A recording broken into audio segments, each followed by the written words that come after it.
Climate change is a big problem. It happens because there is too much carbon dioxide in the atmosphere. But carbon is not our enemy. It's the building block of life. Everything alive is made of it. It's us. The problem and the solution are simply a matter of balance.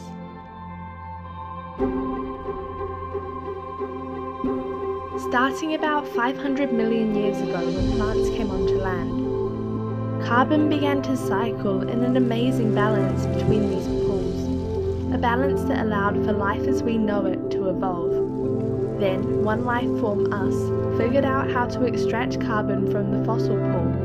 We've been burning it for energy, putting it into play, disrupting that balance.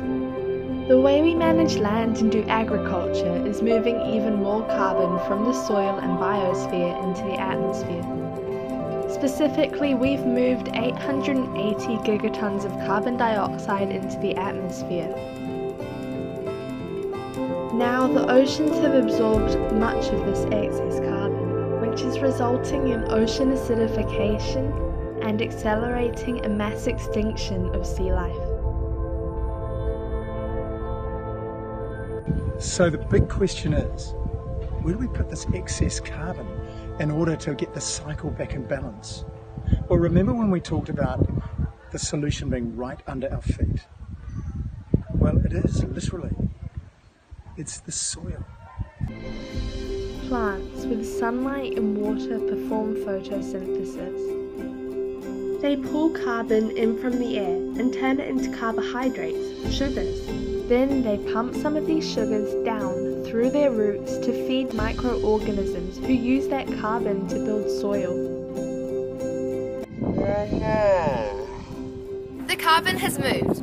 The flower pumps it in and the soil stores it. Nature's living technology is amazing. Scientists have recently discovered that applying a thin layer of compost one time sets up an ongoing positive feedback loop that brings more and more carbon into the soil each year.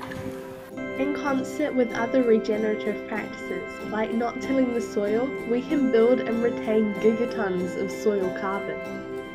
This is carbon farming. This is regenerative agriculture.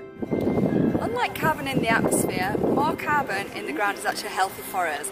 It creates a healthy soil, which is full of nutrients, it is full of life, and it actually holds more water. This means more nutritious food and more resilient crops in the face of drought. That's good news for farmers, families, and everyone who eats. Remember this, the way we grow our food either puts carbon up into the atmosphere or down into the ground. The regeneration of our soil is a task for this generation. Each little bit matters, which is why Ecolution is going to create a regenerative garden.